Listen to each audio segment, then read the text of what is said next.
Shalom, shalom, sisters. This is Hananiah, and welcome back to my channel where we keep it straight FTB. That is from the Bible.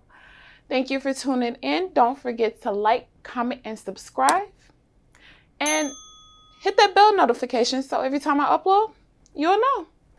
So today we're going to be speaking about spiritual abuse. 5 ways that women spiritually abuse their husbands. So let's go ahead and break down spiritual abuse. Spiritual abuse is things that hurt a man spiritually and that can eventually cause distress to a man and eventually lead to killing a man because he's so stressed out. So what I'll be doing is I'll be breaking down different ways that we do it. I'll be putting it into 2 categories, which would be how we do it loudly and how we do it quietly. Number 1 is going to be nagging or arguing. When we are loud and nagging, we think that we know everything, but scripture says that we do not. So we actually have to quiet down and be humble. So we all know what loudly nagging and being, screaming and fussing and, but you don't do this and da-da-da-da-da. A lot of women like to be loud. Now let's go to the quiet spirit. The quiet spirit is complaining nicely. Just because you complain nicely does not mean that you are not complaining. And it does not mean that you are not nagging. You can be quiet, but still be loud, if that makes sense. Let's go to Proverbs 9 and 13. A foolish woman is clamorous. She is simple and knoweth nothing. Proverbs 21 and 9. It is better to dwell in a corner of the rooftop than with a brawling woman in a wide house. Being loud and full of words is not only annoying, but it's also draining. You're pulling energy from your husband when you're constantly complaining, even if you're doing it nicely, or when you're constantly nagging and yelling. And he could take that energy doing something better. He shouldn't have to waste his energy fighting with you all the time. So even quietly, when we're complaining or disagreeing with our husbands, it's still an argument. We're still arguing with them. And number 2, manipulating or trying to control situations.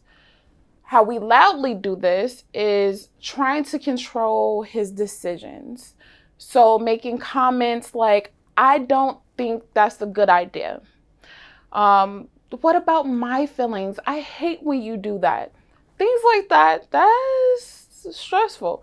Even being dramatic and telling him that things hurt you because things are not going your way or you're not seeing any benefit of it yourself. You're not backing his decisions. Quietly, ways that we like to control or manipulate is hoping and praying that his plans or his decisions do not work. Fabricating things to get a different outcome or to have things kind of go your way or to have things sway or change up from what he originally planned or decided, or even to get information from him. If we are submitting to our husbands like we do the Most High, then we should be scared to do these things. Would you say any of these things to the Most High? If, he made a decision or if he said, this is how I'm going to do it, you would not try to control the Most High. So we should not try to control our husbands. Let's speak on Jezebel. She loudly tried to control her husband and other men. Let's go to 1 Kings 21, 3 through 11. And Naboth said, Ahab, the Most High forbidded me that I should give the inheritance of my father unto thee. And Ahab came into his house heavy and displeased because of the word which Naboth the Jezreelite had spoken to him. For he had said, I will not give thee the inheritance of my fathers. And he laid him down upon his bed, and turned away his face, and would eat no bread. But Jezebel, his wife, came to him, and said unto him, Why is thy spirit so sad that thou eatest no bread? And he said unto her, Because I spake unto Naboth the Jezreelite, and said unto him, Give me thy vineyard for money, or else, if it please thee, I will give thee another vineyard for it. And he answered, I will not give thee my vineyard. And Jezebel his wife said unto him, Doest thou not govern the kingdom of Israel? Arise and eat bread, and let thine heart be merry. I will give thee the vineyard of Naboth the Jezreelite. So she wrote letters in Ahab's name, and sealed them with his seal, and sent the letters unto the elders and to the nobles that were in his city, dwelling with Naboth. And she wrote in the letters, saying, Proclaim a fast, and set Naboth on high amongst the people, and set 2 men, sons of Belial, before him, to bear witness against him, saying, Thou didst blaspheme God and the king, and then carry him out and stone him, that he may die. And the men of his city, even the elders and the nobles who were the inhabitants of his city, did as Jezebel had sent unto them. And as it was written, the letters which she had sent unto them, she controlled men, and made the situation much worse because of her control. Ultimately, it started because she was feeling sad for her husband, but she took on the role of her husband. And a lot of women do this. They don't wait for their husbands to actually handle a situation. A lot of women like to try to handle a situation themselves, and that's not how it is. You're supposed to let your husband handle the situation. She ultimately made things a lot worse because of her control and not waiting on her head. She wanted to be the head honcho in charge, and she ended up getting casted to the dogs. Let's go to 2 Kings 9:30-35. And when Jehu was come to Jezreel, Jezebel heard of it, and she painted her face and tied her head and looked out a window. And as Jehu entered in the gate, she said, Had Zimri peace, who slew his master? And he lifted up his face to the window and said, Who is on my side? Who? And there looked out to him 2 or 3 eunuchs. And he said, Throw her down. So they threw her down, and some of her blood was sprinkled on the wall and on the horses, and he trode her underfoot. And when he was come in, he did eat and drink, and said, Go, see now that this cursed woman, and bury her, for she is a king's daughter. And they went to bury her, but they found no more of her than the skull, and the feet, and the palms of her hands. It all started with her concern for her husband, once again. And it's normal to have concerns for your husbands, but you have to wait on your husbands. You have to let your husbands make that decision. Ultimately, when women make decisions, it does not go too well. So we have to let our husbands make decisions. We don't really need the control. Now, on the passive and the quietly side, when women, do things to try to manipulate and try to not forcefully control things as the loud spirit would, but try to underhandedly control things as the quiet spirit would. So Samson gave in to Delilah's distress, which she was never really distressed, but he gave in to her distress, gave up his information, gave up his secret. Ultimately, it ended in his death. Like, as soon as he gave her the information, she had control over him. Let's go to Judges 16:5-20. And the lords of the Philistines came up unto her and said unto her, entice him, and see wherein his great strength lieth, and by what means we may prevail against him, that we may bind him to afflict him. And we will give thee every one of us 1,100 pieces of silver. And Delilah said to Samson, tell me, I pray thee, where thy great strength lieth, and wherewith thou mightest be bound to afflict thee. And Samson said unto her, if thou bind me with 7 green withs that were never dried, then shall I be weak, and be as another man. Then the lords of the Philistines brought up unto her 7 green withs, which had not been dried, and she bound him with them. Now there were men lying in wait, abiding with her in the chamber. And she said unto him, the Philistines be upon thee, Samson. And he brake the withs, as a thread of tow is broken when it toucheth the fire. So his strength was not known. And Delilah said to Samson, behold, thou hast mocked me, and told me lies. Now tell me, I pray thee, wherewith thou mightest be bound. And he said unto her, if thou bind me fast with new ropes that never were occupied, then shall I be weak, and be as another man. Delilah therefore took new ropes, and bound him therewith, and said unto him, the Philistines be upon thee, Samson. And there were liers in wait, abiding in the chamber. And he brake them from off his arm like thread. And Delilah said unto him, Samson, hither thou hast mocked me, and told me lies. Tell me wherewith thou mightest be bound. And he said unto her, if thou weavest the 7 locks of my head with the web. And she fastened it with the pin, and said unto him, the Philistines be upon thee, Samson. And he awakened out of his deep sleep, and went away with the pin of the beam, and with the web. And she said unto him, how canst thou say, I love thee, when thine heart is not with me?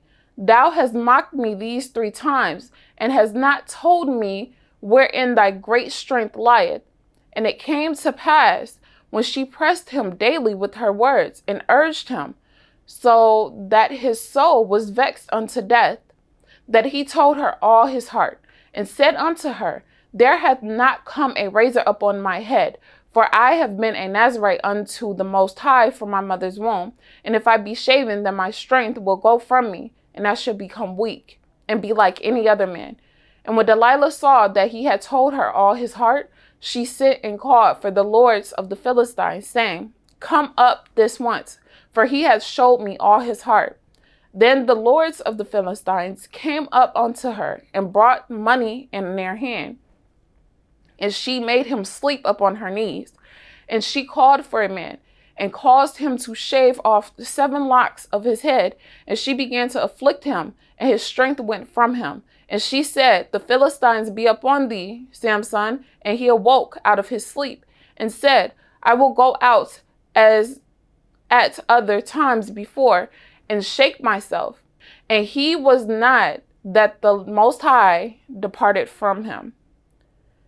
So a lot of women will listen to this and be like, I wouldn't set my husband up like that. I wouldn't do my husband like that. But we have to understand that even in that Delilah spirit, we are still weakening our husbands if they give us control. That is not strengthening them whatsoever. So we have to realize that even in the spirit, women still do this, not to set their husbands up, no, but ultimately to set their husbands up to get control and for what they want. And we have to realize that when we do that, we are having our husbands go against the Most High. We're not letting them run their homes like the Most High wants them to do. So ultimately, we are weakening them. And a lot of women actually use that. You don't love me. You don't tell me everything. You don't love me. You went and did this without my knowledge, and you did that without my knowledge. To be honest, sis, he doesn't have to tell you anything. Let's go to Micah 7:5. Trust ye not in a friend. Put ye not confidence in a guide. Keep the doors of thy mouth shut from her that lieth in thy bosom. He don't have to tell you anything, sis. He doesn't have to tell you his information. And a lot of women press for information. Oh, is he going to get a new wife? When is he going to get a new wife? Oh, did he get a new wife? If he didn't tell you, sis, then it's ultimately a reason why he did not tell you.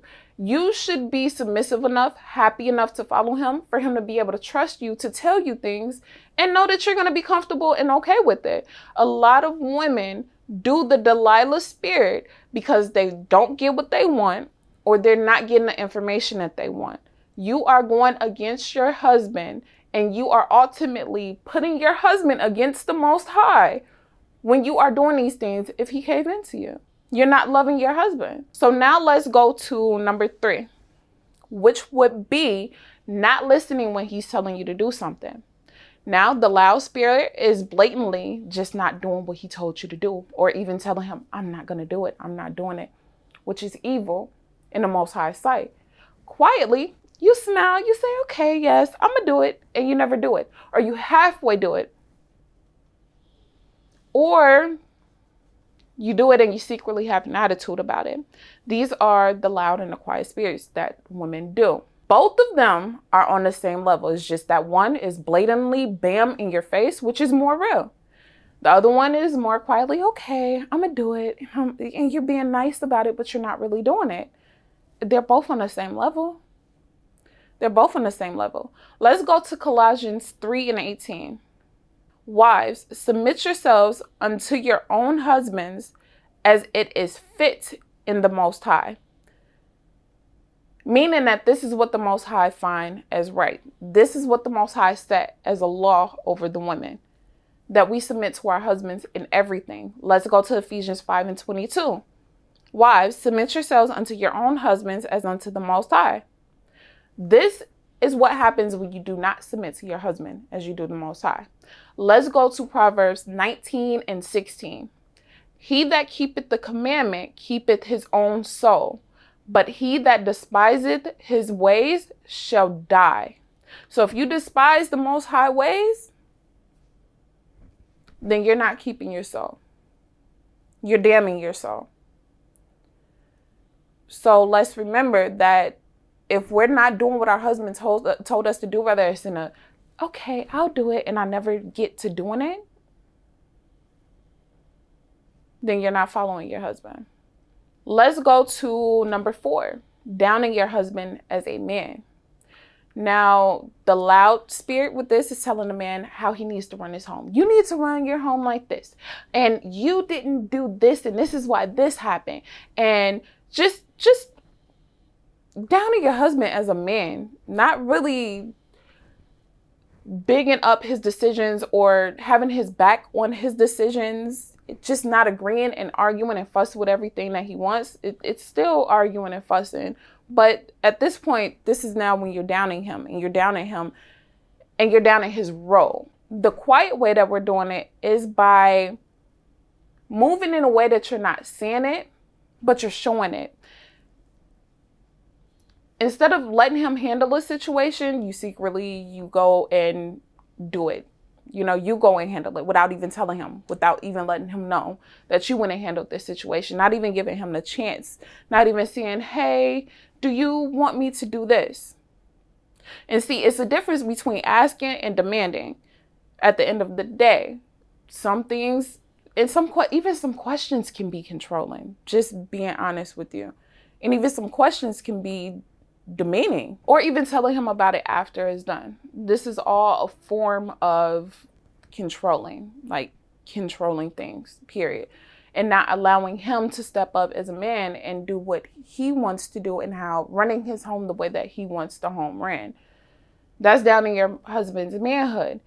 Even if you're not thinking of it that way, you should ask your husband, hey, is this how you want this done? Do you want me to handle this? Or, things like this. And that's in everyday movements. But things that he needs to handle, or things that, he usually handled, let him handle it. You don't go behind his back and handle things. Let's go to Proverbs 9:11. and 13. And this is one that we read earlier, but this still applies. A foolish woman is clamorous. She is simple and knoweth nothing. Meaning that if you are down in him and you are talking all of this other stuff and you're loud, because clamorous mean that you're just popping off at the mouth pretty much. You don't know anything. So how can you tell this man what he know? You don't know anything. You're foolish. You're being foolish. You don't know how to be quiet. You don't know how to be humble. You don't know how to be a good wife. So how can you tell him something? And please don't come at me in the comments, because this is scripture. So if you have a problem with what I'm saying, you're having a problem with what scripture is saying. Let's go to Ecclesiasticus 25 and 23. A wicked woman obeyeth the courage, maketh a heavy countenance and a wounded heart. A woman will not comfort her husband in distress, maketh weak hands and feeble knees. We kill our husband's courage and his smile, which is his happiness, every time we down him and his decisions. It says a wounded heart. Now, a wound is like a puncture or a bruise or something of the sort like that. Meaning that if we're causing that type of pain, that is abuse. That is abuse. Just because we cannot see it does not mean that it is not there. Weak hands and feeble knees means that we're causing him to age. We are causing him to stress so much that he is starting to age. Being our husband's comfort is to bring our husband's peace quietly and loudly. Even though a woman should not be loud, but you're bringing your husband peace loudly in the spirit. You know, bringing him peace. And we all know how to bring our husband's peace. We know, you know what your husband requires of peace. And number 5, not having his back. So loudly going and complaining to him about other women, or going on these social media sites and not getting yali advice on how to handle yourself in a marriage, and then bringing that back home to him. That is stressful. You know how your husband wants his home ran. Operate how your husband wants you to, how your husband wants you to operate. Not how one woman say that you need to operate. Now also downing him in front of people, posting things on social media, you know, things like that. It's out of order for a woman to do. And that's also bringing shame onto your home. That's showing that your house is not in order, and that's not good. Now, in a quiet spirit, you're not taking up for him or being supportive, or not even, you know, tending to him when he has a long day. Letting other women dog him, you know, not speaking up and letting them continue to talk as well.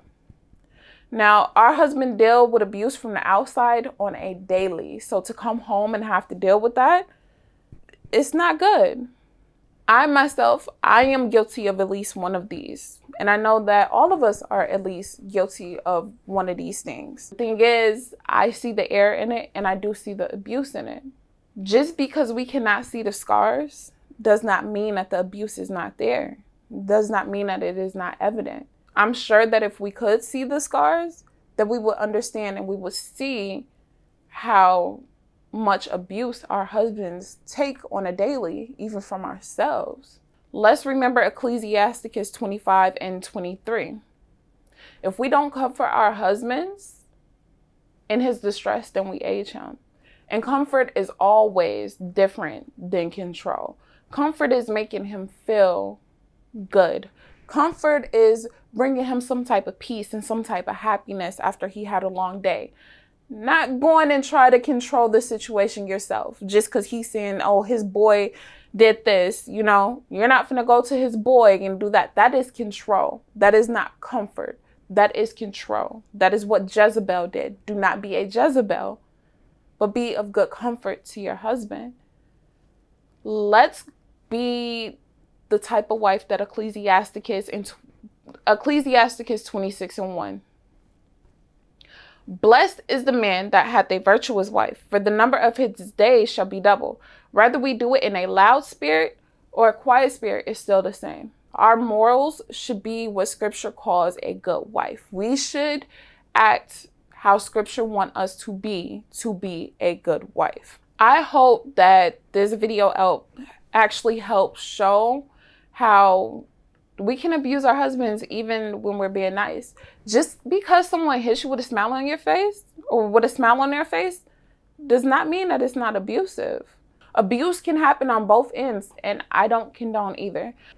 Just how a woman breaks for peace when she's being abused, a husband can actually divorce a woman when she is being out of order and when she is not listening and she is being disrespectful.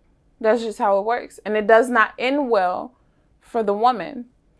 Hopefully, my next video will be able to go ahead and touch on this topic a little bit deeper and a little bit more. I also did want to put a side note out here that I do not teach men. I do not teach about men. My role as a woman is not to tell men how to operate their homes or to tell men what to do. So please do not try to come in my comments and say, well, men do this and you're condoning that men do this and you're condoning that men abuse their wives and men can abuse their wives. No, that's not what I'm doing. No. That's not what I'm doing. What I'm doing is I'm telling women, according to Scripture, how to act as a wife according to Scripture. I teach according to Titus 2. Let's go to Titus 2. Titus 2, 4 through 5. That they may teach the young women to be sober, to love their husbands, to love their children, to be discreet, chaste, keepers at home, good, obedient to their own husbands, that the word of the Most High be not blasphemed. Thank you so much, sisters, for tuning in. I will be doing a giveaway, so go ahead and drop those scriptures down and drop the scriptures that can be a solution to abusing your husband. Ways that women can not abuse their husbands, or give a motivational scripture. Best scripture, I will choose and do the giveaway. So shalom, sisters. Thank you for tuning in. And you guys have a nice day. Remember, submission is your strength. Shalom. I keep the law so we know that I love him. Yeah, that's my master, put nothing above him. He follow, y'all know the scriptures, he perfect. Give him my all so we know that I'm worth it. I'ma keep flowing the way that he want me. Pop just he head with these skits and get ugly. Follow my head so my beauty is comely. No animation, he real dripping from me. No, it's not vain, but I know that it's fact. These Jezebels, they don't know how to act. Fire come from their tongue and the lake is their path. The scorn of a woman to bring herself wrath. I'm gonna honor my head. Yeah. The kingdom worth more than that bread. Yeah. Being submissive, my strength. Yeah. I'ma free myself from sin. Yeah. Flow everywhere that we move.